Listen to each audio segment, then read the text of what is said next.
എന്തൊന്നാടി ഇത് സൈറൻ അടിക്കുന്നത്? തീ പിടുത്തോണ്ടായോ? എത്ര വട്ടം ഞാൻ വിളിച്ചു നോക്കി. അതുകൊണ്ട് ഞാൻ നല്ല ബെസ്റ്റ് ഒരു സ്വപ്നം കണ്ടോണ്ടിരിക്കുകയായിരുന്നു. യഥാർത്ഥ ജീവിതത്തിൽ ഒരു രക്ഷയില്ല. ഒരു സ്വപ്നം കണ്ട് ആശ്വസിക്കാന്ന് വെച്ചാൽ അതിന് സമ്മതിക്കും. വന്നൊന്ന് കുളിക്ക് ചെയ്തു കേട്ടാ. മലയാള മാസം ഇത് ഏതാണെന്ന് അറിയോ? എന്തിനാ പറ. മലയാളം ഇത് വൃശ്ചികമല്ലേ? വൃശ്ചികോ? ഇതോ? അപ്പൊ ആളീ ലോകത്തിന് പോയി. ഇത് മിഥുനം. മിഥുനെങ്കിൽ മിഥുനം എന്ത് വേണം? മിഥുനത്തിലെ തിരുവാതിര ആരുടെ നക്ഷത്ര? എന്റെ. ഓ, ഇന്നെന്റെ പിറന്നാളല്ലേ? ഭഗവാനെ, ഒരു വയസ്സൂടെ കൂടി. അതുപോട്ടെ. ഇംഗ്ലീഷ് എത്ര? 6. 6? തിങ്കളാഴ്ച. ഭഗവാനെ, 100 കൂട്ടം പണികളുള്ള ദിവസം. താങ്ക് യു ഡിയർ, എന്നെ വിളിച്ചോളത്തിയത്. ചേച്ചി ചായ എടുത്തോ? ചേച്ചി ഒന്ന് വേഗം വെള്ളം ചൂടാക്കണേ.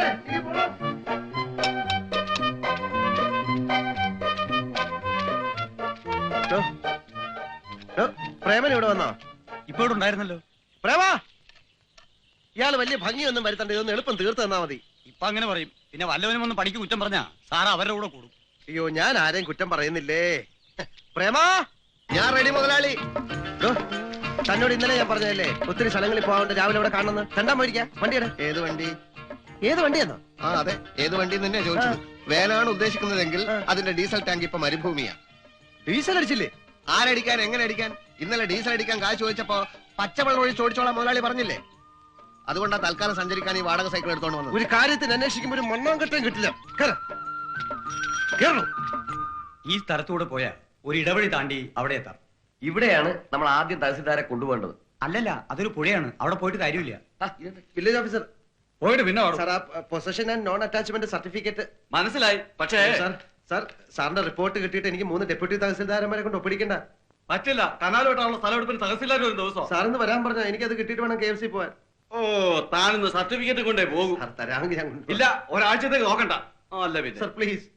എടോ, നാളെ പേരെ ഇയാളെ പിടിച്ച് പുറത്താക്ക്. നാളെ പേരെ ആവശ്യത്തിന് വിളിച്ചാൽ കാണേ ഇയാൾ കടന്നു പോടോ. മല മറിക്കുന്ന കാര്യമൊന്നുമല്ല.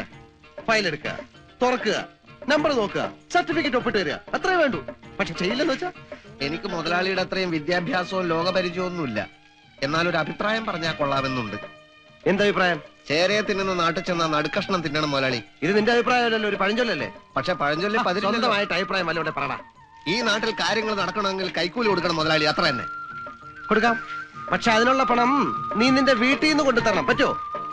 ഇങ്ങനത്തെ അഭിപ്രായമാണ് കൈവശം ഉള്ളതെങ്കിലേ അത് കയ്യിൽ തന്നെ വെച്ചാ മതി. എന്റെ അടുത്ത് വേണ്ട കേട്ടോ. സാർ കയറി വരണം.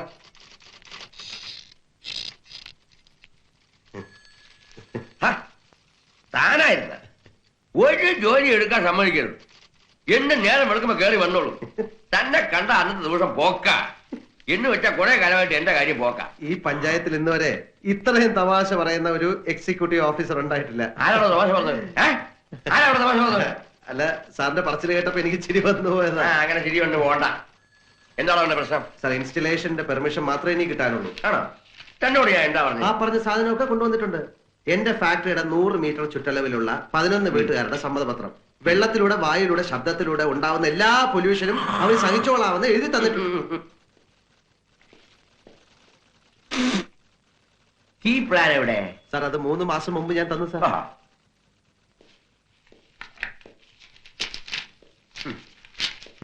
ഇതൊന്നും ശരിയാണെന്ന് എനിക്ക് തോന്നുന്നില്ല. എന്താ സാർ ഇത് ശരിയായിട്ടോടെ എന്റെ KFC ലോൺ കിട്ടുന്നതും കിട്ടാതിരിക്കുന്നതും തന്റെ കാര്യം. ഇതിൽ ഒപ്പിട്ടു എന്ന് പറയുന്ന ആൾക്കാരെ മുഴുവൻ എനിക്കൊന്ന് കാണാം. എങ്കിൽ ഞാൻ അവരെ മുഴുവൻ വരിഞ്ഞു കെട്ടി ഒരു ലോറി കയറ്റി ഇവിടെ കൊണ്ടുവരാം. അപ്പൊ സാറിന് കാണാമല്ലോ. അത് വേണ്ട, ഞാനൊരു ഹെലികോപ്റ്റർ ചെന്നിറങ്ങി കണ്ടോളാം. ഇളക്കല്ലേ, ആളെ ഇളക്കല്ലേ. എനിക്ക് സൗകര്യം ഉള്ളപ്പോ ഞാൻ പോയി പരിശോധിക്കും. അത് ഈ നൂറ്റാണ്ടിൽ തന്നെ നടക്കുമോ? എങ്ങനെ ഇറങ്ങണോ പുറത്ത്? ഞാനൊരു തമാശ പറഞ്ഞല്ലേ. തമാശ നമുക്ക് അടുത്ത മാസം നല്ലൊരു ദിവസം നോക്കി പറയാം. താൻ ഇറങ്ങിക്ക്, ഇറങ്ങണോ പുറത്ത്? എടാ, ചങ്ക് പറിച്ച് കാണിച്ച അയ്യേ ചെമ്പരത്തി പൂവല്ലേ എന്ന് ചോദിക്കുന്ന വർഗമാണ് ഇത്. മാന്യമായിട്ടൊരു വ്യവസായം ചെയ്ത് ജീവിക്കുന്നവനെ വിശ്വാസമില്ല. രാജ്യദ്രോഹവും കള്ളക്കടത്തും നടത്തുന്നവന് മാലയിട്ട് സ്വീകരണം. ചുമ്മാതല്ല ഈ രാജ്യത്ത് സന്യാസിമാരുടെ എണ്ണം പെരുകുന്നത്. എന്നെ പോലെ വ്യവസായം തുടങ്ങി ജീവിതം മുരടിച്ചു പോയവന്മാരായിരിക്കും ഇവരൊക്കെ. SSLCക്ക് പഠിക്കുമ്പോ ഞാൻ കുറച്ചു കാലം നെക്സലൈറ്റ് ആയിരുന്നു. ഓഹോ, എക്സ്കർഷന് പോകാൻ കാശ് വെച്ചിട്ട് അമ്മാവൻ തന്നില്ല, നേരെ പോയി നെക്സലൈറ്റ് ആയി. ആഹാ. ആ. മുതലാളി ചതിച്ചു. ആ പലിശ പീതാംബരൻ നമ്മളെ കണ്ടെന്നാ തോന്നുന്നത്. ആഞ്ഞു ചവിട്ടിക്കും. അയാൾ ഒറ്റയ്ക്കാ? അല്ല, ആ ഗുണ്ടയുണ്ട് കൂടെ. ഇന്നിവിടെ ചിലതൊക്കെ നടക്കും. ചവിട്ടേ.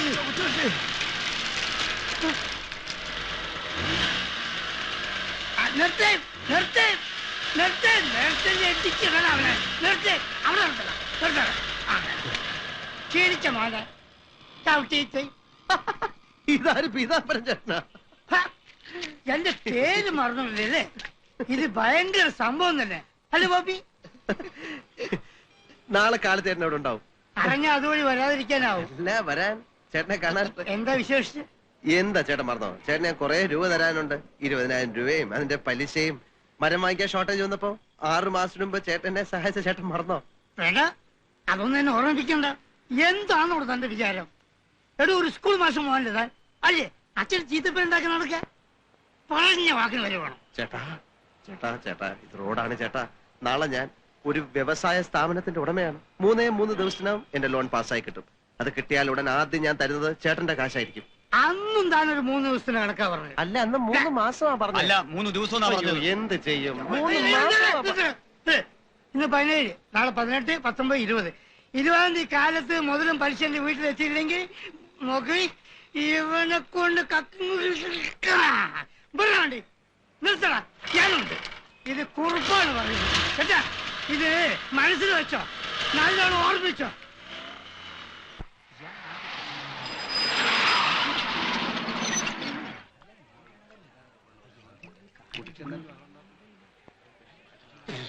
എഞ്ചിനീയർ സാറേ, ഇത് ഞാനാ, ലൈൻമാൻ KT കുറുപ്പ്. ഇത് മദ്യ, വിദേശ മദ്യ. അന്ന് ഞാൻ കുടിച്ചിട്ടില്ലായിരുന്നു, പക്ഷേ കുടിച്ചെന്നും പറഞ്ഞ് നീ എന്നെ സസ്പെൻഡ് ചെയ്തു. ഇയാളുടെ ചുരിദാറിട്ടുള്ള ഭാര്യ എന്നോട് മാർക്കറ്റിൽ പോയി മീൻ മേടിക്കാൻ പറഞ്ഞു.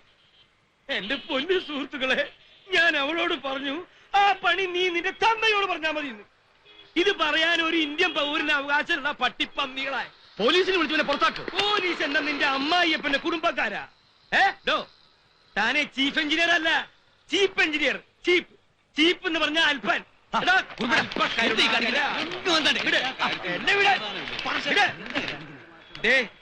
ആ പോയവനുണ്ടല്ലോ, അവന്റെ അന്ത്യം ഉണ്ടല്ലോ. ഇവിടെ നോക്ക്, ഇവിടെ നോക്ക്, മരണായിരിക്കും. ദാക്ഷായണി ബിസ്ക്കറ്റ് കമ്പനിയുടെ ഓണർ സേതുമാധവൻ ഇന്നും വന്നിട്ടുണ്ട് സാർ. വരാൻ പറയും. ഓ ശരി ശരി.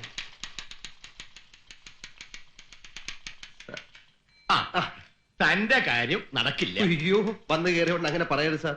ഇന്നെന്റെ പിറന്നാളാണ്. അതുകൊണ്ട് അല്പമെങ്കിലും പോസിറ്റീവായ ഒരു ആൻസർ സാറിന്ന് പറയണമെന്ന് അപേക്ഷയുണ്ട്. എടോ, നിയറസ്റ്റ് ട്രാൻസ്ഫോർമറിന്റെ കപ്പാസിറ്റി 20 kV ആണ്. 30 HP അല്ലേ എനിക്ക് ആവശ്യം. നടപ്പില്ല. പുതിയ ട്രാൻസ്ഫോർമർ ഇൻസ്റ്റാൾ ചെയ്തേ പറ്റൂ. അപ്പോ ഞാൻ സ്വന്തമായിട്ട് ട്രാൻസ്ഫോമറിന് കാശ് മുടക്കണം? വേണം. 1 ലക്ഷം രൂപയെങ്കിലും ചെലവാവും. എന്റെ ഭഗവതി. എങ്കിൽ ചെല്ലേ, പണം ശരിയാകുമ്പോ വാ. ഇല്ല സാർ, ഇങ്ങനെയൊക്കെയാണ് കാര്യങ്ങൾ പോകുന്നെങ്കിൽ എന്നെ ഇനി ഈ ഭാഗത്ത് കാണൂല. എടോ, താൻ ഈ ഓഫീസിൽ കയറി ഇറങ്ങാൻ തുടങ്ങിയിട്ട് കാലം കുറയായി. ഇതുവരെ തന്റെ കാര്യമല്ലാതെ ഞങ്ങളുടെ കാര്യം വല്ലതും താൻ അന്വേഷിച്ചോ? മനസ്സിലായില്ല. മനസ്സിലാകാത്തതുപോലെ അഭിനയിക്കാ താൻ. എടോ, ഒരു പാലം പണിതാലേ അങ്ങോട്ടും ഇങ്ങോട്ടും കടക്കാൻ കഴിയണം. അതിനിവിടെ പാലമൊന്നും കാണാനില്ലല്ലോ സാർ. 1 ലക്ഷം രൂപയെന്ന് കേട്ടപ്പോ താൻ ഞെട്ടി. എന്നാ ഞെട്ടാത്ത 1 ലക്ഷത്തിന്റെ കാര്യം ഞാൻ പറയട്ടെ. അതേത് ലക്ഷം സാർ? Insurance, life insurance. 1 ലക്ഷത്തിന്റെ പോളിസി. താൻ ചത്ത ഡിവിഡന്റും ബോണസും എല്ലാം ചേർത്ത് 1,75,000-ഓളം രൂപ തന്റെ കുടുംബത്തിന് കിട്ടും. എന്റെ ഭാര്യയ്ക്ക് LICയുടെ ഏജൻസി ഉണ്ട്. താൻ 1 ലക്ഷത്തിന്റെ പോളിസി എടുത്തേക്ക്. ട്രാൻസ്ഫോർമറിന്റെ കാര്യം എന്തെങ്കിലും ചെയ്യാൻ പറ്റുമോ ഞാൻ നോക്കാം. പോളിസിയും പ്രീമിയം എല്ലാം 10,000-ന്റെ പോളിസി എടുക്കാം സാർ. ഇറങ്ങി പോടൂ. ഒരുമാതിരി ഊപ്പ വ്യവസായി. 1 ലക്ഷത്തിന്റെ കാര്യമാണെങ്കിലും ഇങ്ങോട്ട് വന്നാ മതി. എന്താ എടുക്കാം സാർ. ഇന്നലെ വന്നിട്ട് ഇതുവരെ പോയില്ലേ? ഇല്ല, പോയില്ല. ഇവിടെ കിടന്നു. എന്റെ അമ്മായിയമ്മയുടെ വീടാണല്ലോ ഇത്. എന്തായി? ചത്താൽ 1.25 ലക്ഷം രൂപ കിട്ടും. ആര് ചത്താൽ? ഞാൻ ചത്താൽ ഇൻഷുറൻസിന്റെ പോളിസി എടുത്താലേ ട്രാൻസ്ഫോമറിന്റെ കയ്യിൽ നിന്ന് കാശ് മുടക്കണ്ട. അതുകൊള്ളാം. അപ്പൊ പോളിസി എടുത്തിട്ട് മുതലാളി ആത്മഹത്യ ചെയ്താൽ മതി. ദുർമരണത്തിന് കാശ് കിട്ടത്തില്ല. അല്ലെങ്കിൽ നിന്റെ പേര് പോളിസി എടുത്തിട്ട് നിന്നെ തല്ലിക്കൊന്നാലൊന്നും സത്യമായിട്ട് ഞാൻ ആലോചിച്ചാ. നാളെ പ്രീമിയം അടയ്ക്കണം. ഇതിന്റെ ഇടയിൽ അതിന് കാശ് എവിടെ?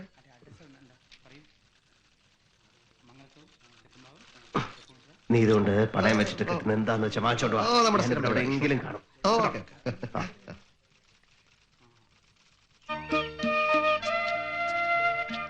വന്നല്ലേ? ആ വിട് വിട്.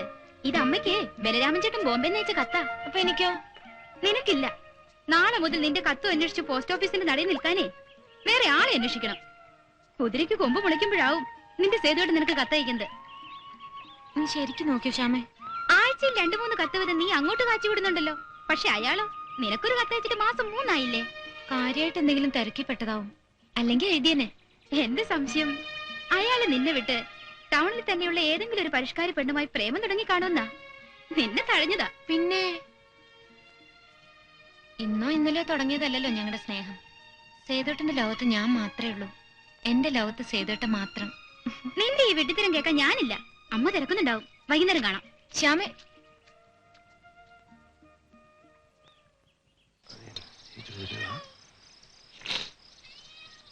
എന്തായടാ അതിന്റെ കാര്യങ്ങളൊക്കെ? കരികാലം തീരുന്നതിന് മുമ്പെങ്കിലും നിന്റെ ബിസ്ക്കറ്റ് കമ്പനി തുടങ്ങുമോ? ഒന്നും വിചാരിച്ച സ്പീഡിൽ നടക്കുന്നില്ല അച്ഛാ. വ്യവസായം തുടങ്ങാൻ എല്ലാ സഹായവും നൽകുമെന്ന് സർക്കാർ.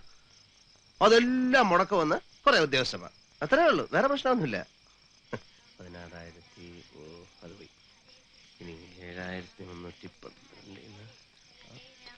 കുഞ്ഞെ, രൂപ ഉണ്ടെങ്കിൽ ഒരു 10 രൂപ അതാവുഞ്ഞേ. 1-ാം തീയതി ശമ്പളത്തിൽ നിന്ന് പിടിച്ചോ? ഒന്നും പിടിച്ചിട്ട് കാര്യമില്ല പൊന്നമ്മച്ചി. നാളെ മറ്റന്നാളെ തരാം. ഇന്നെന്താ പോകാൻ താമസിച്ചേ? കൂട്ടുകുടുംബത്തിൽ കിടന്ന് പണിയെടുത്താ നേരത്തിനും കാലത്തിനും വീട്ടിൽ പോകാൻ ഒക്കുവോ? അതും പോയി. എന്റെ ഭഗവാനെ. 7,300. ഹരേ കൃഷ്ണ കൃഷ്ണ കൃഷ്ണ ഹരേ ഹരേ. ദേ അച്ഛൻ വന്നു. അമ്മേ, ദേ അച്ഛൻ വന്നു.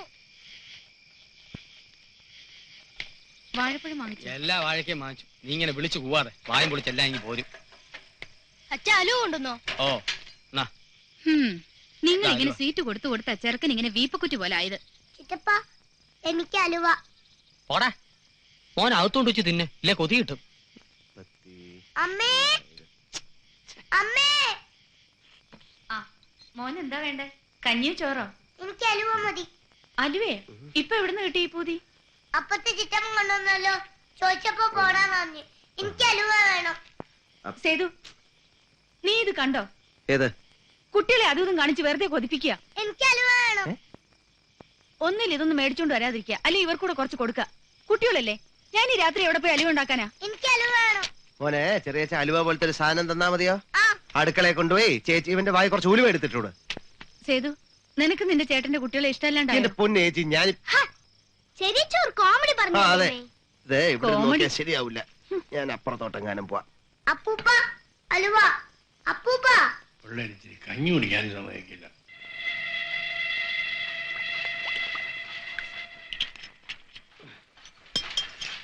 എന്താടി ഇവിടെ വെട്ടോ വെളിച്ചൊന്നുമില്ലേ? എല്ലാവരും ചത്ത. തണ്ണി വണ്ടി എത്തിയോ? തണ്ണിവണ്ടി നിന്റെ തന്ത. എന്റെ പിള്ളേരെ എവിടെ? ഉറങ്ങിയ? വയറ് നിറച്ച് അലുവ കഴിച്ച ക്ഷീണം കൊണ്ടേ കുട്ടികൾ ഉറങ്ങിപ്പോയി. നീ എന്താടി അവിടെ ഇവിടെയും തൊടാതെ സംസാരിക്കണേ? നീ എന്താ കുടിച്ചോണ്ടാ? അവിടെ എവിടെയും തൊടാണ്ട് നിൽക്കുന്ന നിങ്ങളാ. എങ്ങനെ പറയാതിരിക്കും?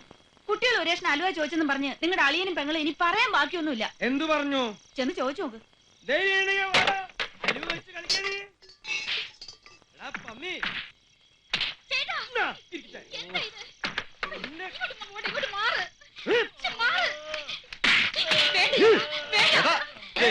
നിന്നെ കയ്യില് കുറച്ച് കാശുണ്ടെന്ന് വെച്ചിട്ടേ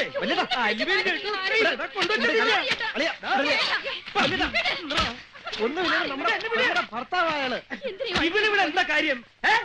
പെങ്ങളെ കെട്ടിയിരുന്നെങ്കിലേ സ്വന്തം വീട്ടിൽ പോയി താമസിക്കണം. അലുവും ലഡുവൊക്കെ കള്ള മുമ്പിൽ വെച്ചിട്ടല്ലേ കൊണ്ടത്. ഞാൻ പോവാണ്, നീ വിട്. കൊല്ലും ഞാൻ. ഞാൻ പെരയടക്കം ചെയ്തേക്കും ഞാൻ. പമ്മി അളിയ, ഒരു മിനിറ്റ് ഇങ്ങോട്ട് വന്നേ.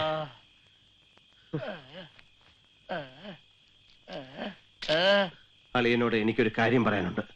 ഇതിനെ ചൊല്ലി ഞാൻ പ്രതികാരം ചെയ്യരുതെന്നായിരിക്കും. അല്ല, ഞാൻ കുടുംബകലഹം ഉണ്ടാക്കരുതെന്നായിരിക്കും. അല്ല, അളിയൻ ദയവ് ചെയ്ത് ഇനി ഈ വീട്ടിൽ ഹൽവ വാങ്ങിച്ചോട്ട് വരരുത്.